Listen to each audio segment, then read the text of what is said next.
विषय है ना. कराराचा कोश आहे, it is a representation of God's presence. त्या कराराच्या कोशामध्ये देवाची उपस्थिती होती आणि देव त्यांना सांगतो की माझ्या उपस्थितीला घेऊन तुम्ही काय करा, त्या भिंतीभोवती काय करा, प्रदक्षिणा घाला. आणि ज्यावेळेस देवाची उपस्थिती असते त्यावेळेस काय होतं 20व्या वचनामध्ये, तट कोसळला, भिंत कोसळली. ज्यावेळेस देवाची उपस्थिती आपल्या बरोबर असते, कितीही मोठी भिंत आपल्या समोर असो, कितीही मोठे संकट आपल्या समोर असो, कितीही मोठे विरोधक आपल्या समोर असो, ज्यावेळेस तो कराराचा कोश आपल्या बरोबर आहे, ज्यावेळेस देव God with us, that Emmanuel God is with us, ज्यावेळेस तो देवाची उपस्थिती दिवसा मेघस्तंभ आणि रात्री अग्निस्तंभ करून आपल्या बरोबर असतो, त्यावेळेस काय होतं, भिंत कोसळते, विरोधकाची तोंड बंद होतात.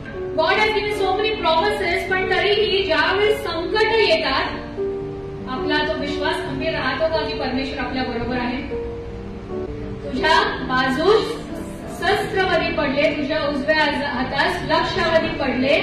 नाही पडणार असं लिहिलंय का, नाही पडणार, नाही पडणार, पण काय होणार, ती तुला भिडणार नाही. कधी भिडणार नाही, जर परमेश्वराची उपस्थिती तुमच्या बरोबर आहे, तो विश्वास जर तुम्हाला आहे तर ती तुम्हाला भिडणार नाही.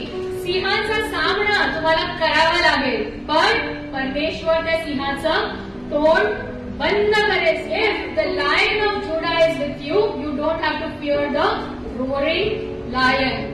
लोक येतील दगडमार करायला ना, जसं त्या व्यभिचारी स्त्रीला दगडमार करायला लोक येतील, पण जर परमेश्वराची उपस्थिती तुमच्या बरोबर आहे तर ते आपल्या हातातील धोंड खाली टाकतील आणि आपला माना खाली घालून शर्मेनी परत निघून जातील. आमेन.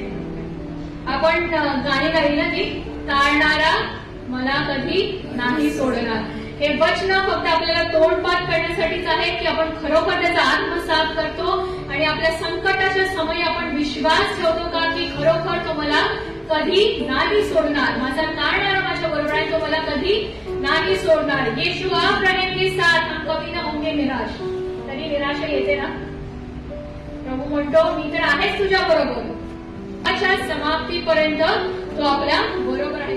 जोपर्यंत देवाची उपस्थिती इस्रायली लोकांबरोबर होती तोपर्यंत काय होत होतं, ते सगळे युद्ध जिंकत होते. ते कॉन्करिंग देअर एनिमीज. ज्यावेळेस देवाची उपस्थिती तुमच्या बरोबर असेल, तुम्ही त्या मृत्यूच्या दरीला पार कराल. तुमच्या बाजूस शस्त्रवादी पडले, उजव्या लक्षावधी पडले तरी ते तुम्हाला भेटणार नाही. परमेश्वराची उपस्थिती जर तुमच्या बरोबर